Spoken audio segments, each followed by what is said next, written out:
Live from New Delhi, you're watching DD India Live, India's voice to the world. I'm Mark Lynn. Namaskar.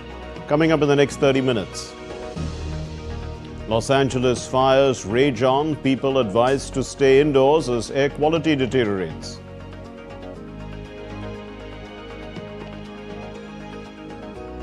Crude oil prices jump as US imposes sweeping sanctions on Russia oil industry.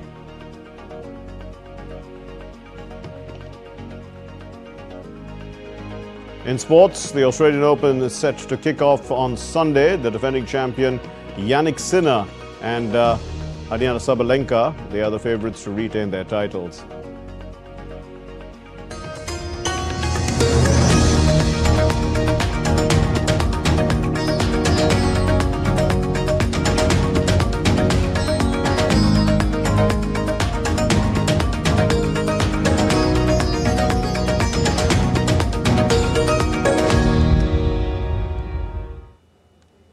The devastating wildfires in California's Los Angeles, they have killed at least 11 people and destroyed about 10,000 buildings. They've caused the evacuation of over 180,000 people. The massive fire, burning since Tuesday, has resulted in damage worth around $150 billion. Spread to residential areas, the blaze had engulfed the neighborhood of Hollywood that was also evacuated. But the order was lifted Thursday morning after the fire in that area in the hills was brought under control. Californians on Friday demanded to know who is at fault for the vast devastation as a strict curfew went into force to prevent looting and lawlessness.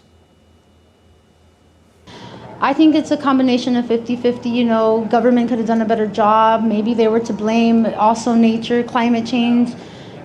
Too many fingers to point at this moment that I don't have time, you know, more so thinking about where am I going to live? Because even if our building is standing, there's nothing nearby. The air quality is terrible. I feel for people who don't have the privilege like me to be okay and feel safe. And I mean, it's just one thing after another. They won't let us breathe.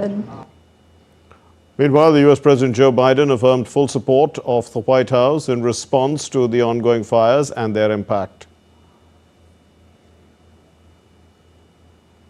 We still got a long way to go, as we're out to hear from the governor and others. And while the winds have died down for the time, we expect they'll remain a threat until early next week. So we're going to keep working 24/7 to support state and local officials to fully stop these fires as soon as possible. Well, the officials issued air quality alerts and they've urged people to stay indoors in areas where smoke was visible. Schools cancelled classes and scientists warned about the fatal consequences of the wildfire smoke. The environmentalists and doctors, they warned that particulate matter posed a hazard to people with pre-existing lung and heart conditions, as well as the elderly and children.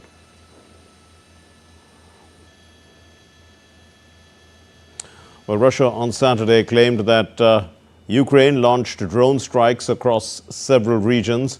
The drones hit 2 residential houses in the Tambov region, it injured at least 3 people. Russia's defense ministry said it intercepted and destroyed 85 Ukrainian drones overnight in several regions of the country.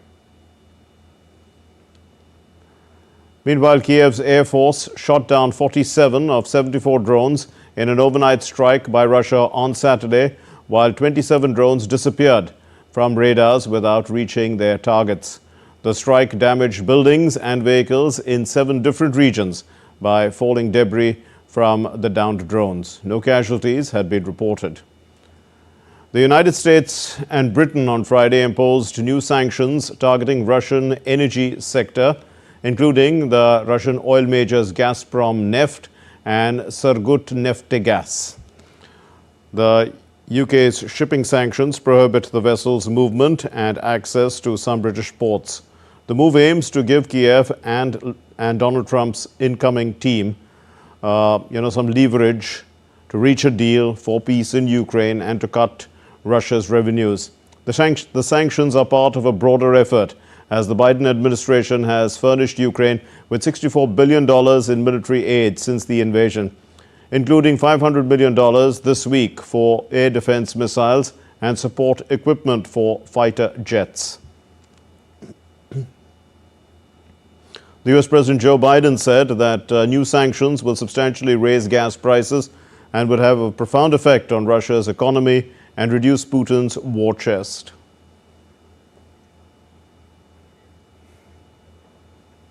The sanctions are imposed today because they will have profound effect on the growth of the Russian economy and make it more difficult for Putin to conduct his wars. It is probable that gas prices could increase as much as 3-4 cents a gallon. But it's going to have a more profound impact on Russia's ability to continue to act in the way it's acting in the conduct of war. The announcement comes just 10 days before Biden is due to step down and puts President-elect Donald Trump's incoming team, giving it leverage to reach a deal for peace in the Russia-Ukraine conflict. And the Ukrainian President Volodymyr Zelensky has thanked U.S. President Joe Biden for his unwavering support. The Biden administration has been steadfast in its support for Ukraine, announcing almost $6 billion in new military and budget assistance last month ahead of Trump's return. Biden has raced, in fact, to provide as much aid to Kiev as possible ahead of President-elect Donald Trump's inauguration on January 20, amid fears that the Republicans will slash support for the U.S. ally once in power.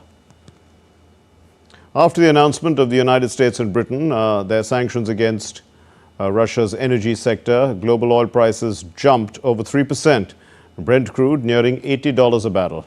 As a document mapping out the sanctions circulated among traders in Europe and Asia, as Russia pumps around 10% of global oil supply, the sanctions would cause severe disruption to Russian oil trade to its biggest buyers like India and China.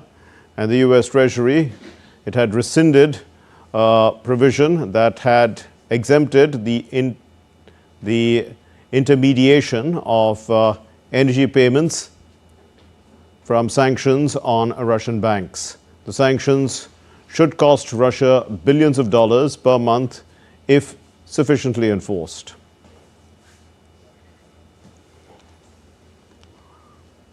As Donald Trump's threat of annexation of Greenland to the U.S. raises eyebrows across the globe, the Prime Minister of the world's biggest island, Mute Egede, has in fact raised his voice for independence, both Denmark and Greenland.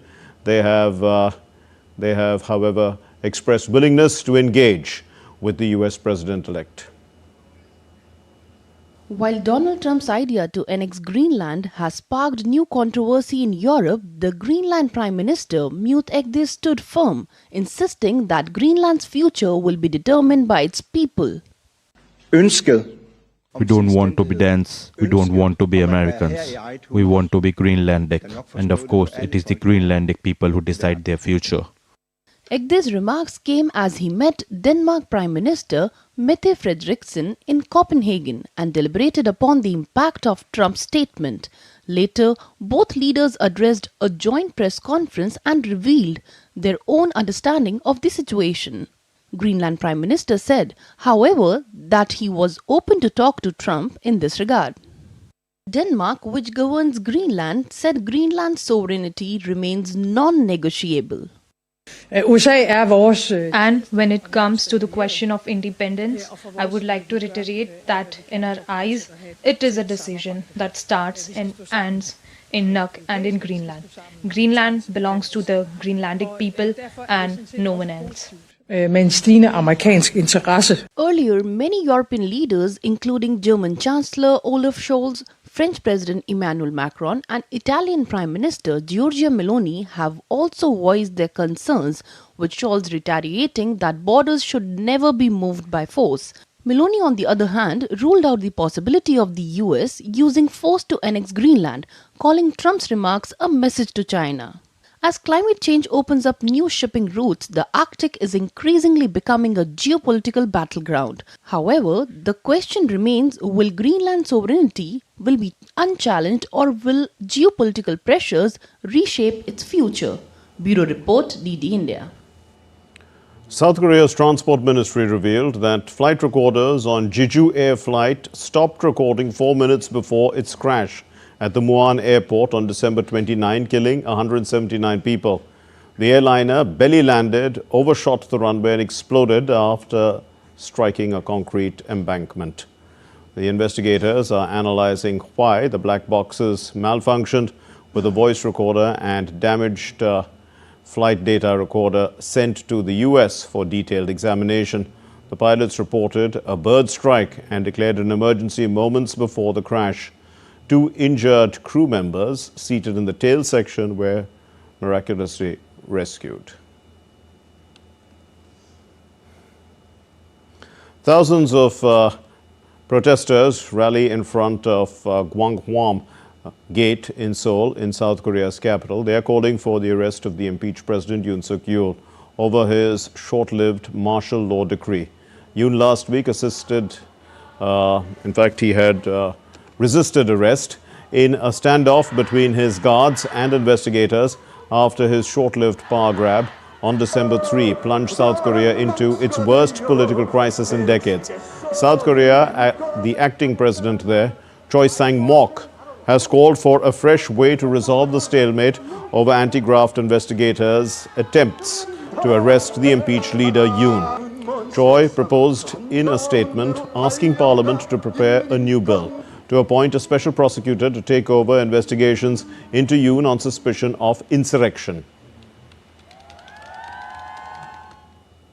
The Venezuelan president, Nicolas Maduro, was sworn in for a 3rd term in a ceremony, but was decried as illegitimate, this ceremony, by the opposition and many countries in the West as well. His challenger in July's election, Edmundo Gonzalez, is recognized by the United States and much of Latin America as the actual winner, the legitimate winner. And he said that Maduro had crowned himself a dictator and staged a coup. Washington and London issued a bevy of sanctions on Maduro's regime, with the U.S. Secretary of State Anthony Blinken slamming the inauguration as illegitimate.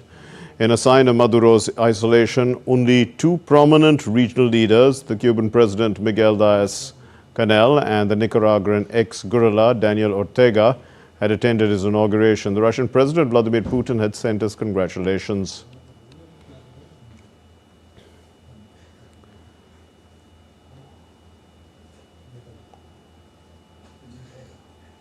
Brazil's government has announced on Friday that officials in neighboring Venezuela have ordered the country's shared border closed temporarily, hours after Venezuelan President Nicolas Maduro was sworn in for a new term after a months-long election dispute. The announcement was made in a statement from Brazil's foreign ministry, which noted that the border closure will remain in place through next Monday. Brazil's President Luiz Inácio Lula da Silva has not officially recognized Maduro as the winner of last July's contested election, and the leftist leader did not comment on Maduro on Friday. The Lebanese Prime Minister Najib Mikati arrived in Damascus on Saturday in the first visit there since before the civil war had broken out in Syria in 2011. So this is a long due visit. And during his visit, the Prime Minister also met Syria's new leader, Ahmed al-Shahara. And this meeting, it comes as the neighboring countries seek better relations since the fall of the Bashar al-Assad regime. Lebanon's new president, Joseph Aoun, on Saturday took to social media site X to announce that in a phone conversation with Saudi Arabia's Crown Prince Mohammed, he told the prince that Saudi Arabia would be the first destination that he is going to visit abroad, but he did not specify any date. The Lebanese lawmakers elected the country's army chief, Joseph Aoun, as the president on Thursday, ending more than 2 years of vacancy. Back to news about the United States. The justices at the U.S. Supreme Court, they've signaled skepticism about a challenge brought by the video sharing platform TikTok as it seeks to overturn a law that would enforce the app's sale or ban it by January 19. Friday's hearing is the latest in a legal saga that had pitted the US government against ByteDance, TikTok's parent company, in a battle over free speech and national security concerns. The law in question was signed in April, declaring that ByteDance would face a deadline to sell its US shares or face a ban. But ByteDance and TikTok users have challenged the law's constitutionality, arguing that banning the app would limit their free speech rights. During Friday's oral arguments, the Supreme Court seemed swayed by the government's position that the app enables China's government to spy on Americans and carry out covert influence operations. Still to come here on DD India Live. Prayagraj is gearing up for the Kumbh 2025. In Japan, thick snow blanket in parts of central and the northern regions of the country.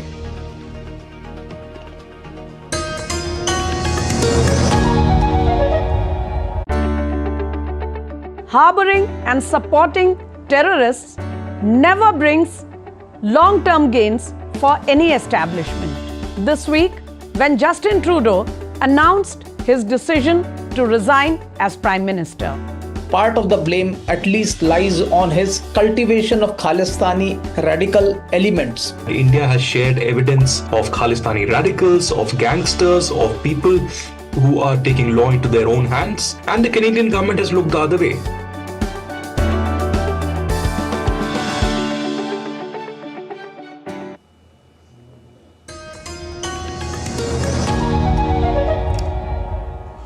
You're watching DD India Live. I'm Mark Lynn. India's Vice President Jagdeep Dhankar is in Bengaluru, and on his arrival in the city on Saturday, the Vice President was welcomed by Karnataka's Chief Minister Siddaramaiah and other dignitaries at the airport.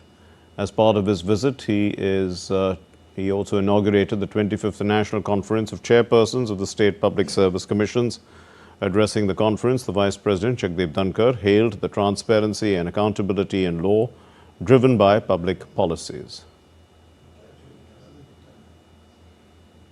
Fortunately, there is emergence of an ecosystem at the moment where transparency and accountability are driven by public policies and also by technological penetration. We are realizing something that had eluded us for long: equality before law. Now, these are twin principles of equality before law, transparency and accountability in governance, can get cutting edge only when recruit process to the governmental jobs inspires confidence. Later, Vice President Dhankar also presided over the Bharat Electronics Limited Research Development Function. He was the chief guest there.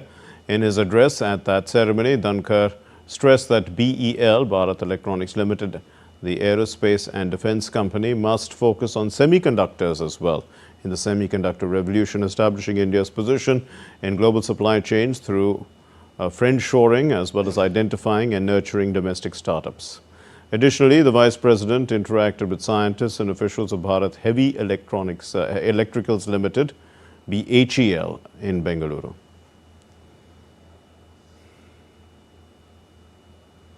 Ayodhya is celebrating the first anniversary of the Ram Temple's Pran Pratishta ceremony. The Ram Janmabhoomi Temple, inaugurated by Prime Minister Narendra Modi on January 22, 2024, marks 1 year since the operations began. Celebrations are taking place from today to the 13th of this month, with the Chief Minister Yogi Adityanath attending the event. The Janmabhoomi Tirtha Kshetra Trust revealed that over 200,000 devotees have visited the temple on the 1st of January. And the month of January also holds immense significance, with the Kumbh in Prayagraj also drawing a massive crowd to Ayodhya.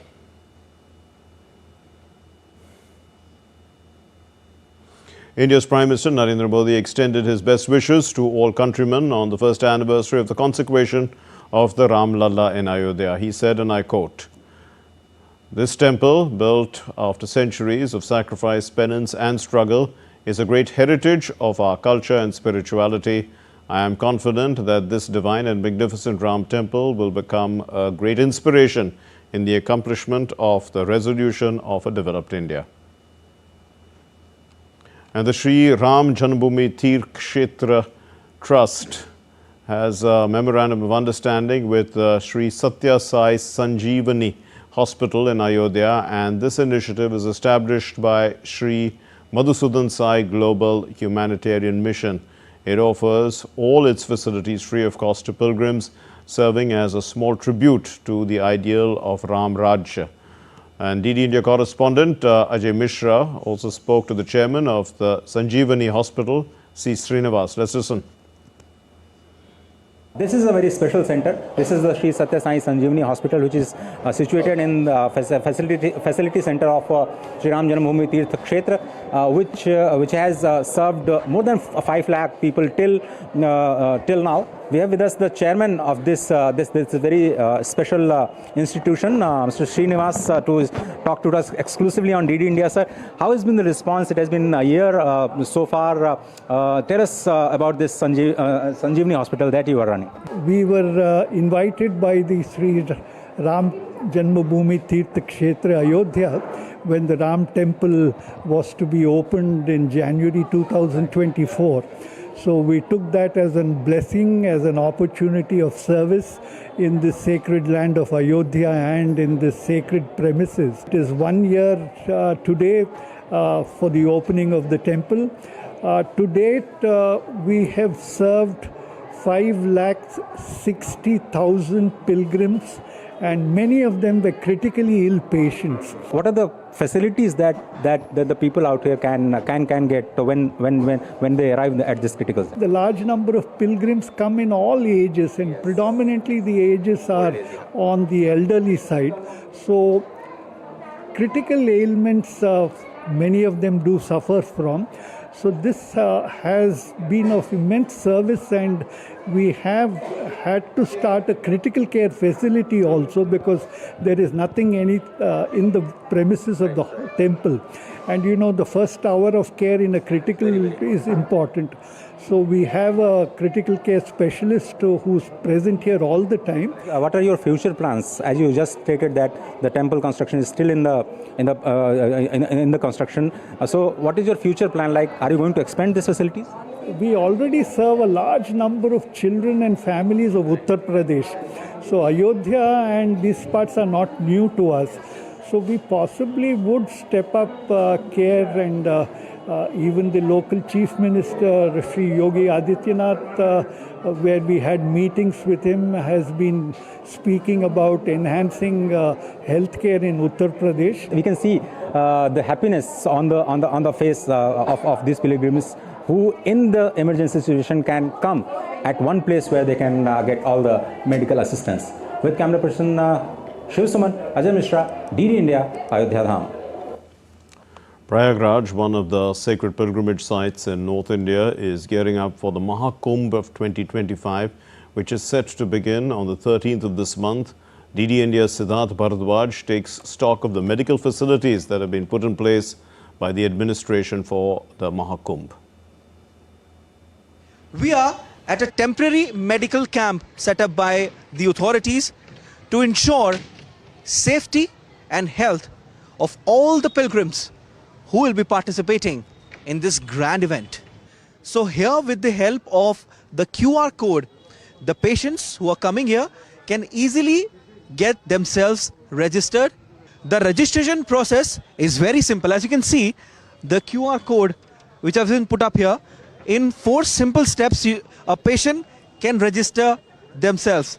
In fact, to deal with any emergency situation, a 24-hour emergency room has also been set up here. This temporary medical facility at Kumbh 2025 is a comprehensive setup featuring 32 around fully equipped departments, including an ultrasound room, an X-ray room, an ECG room, and a vaccination room.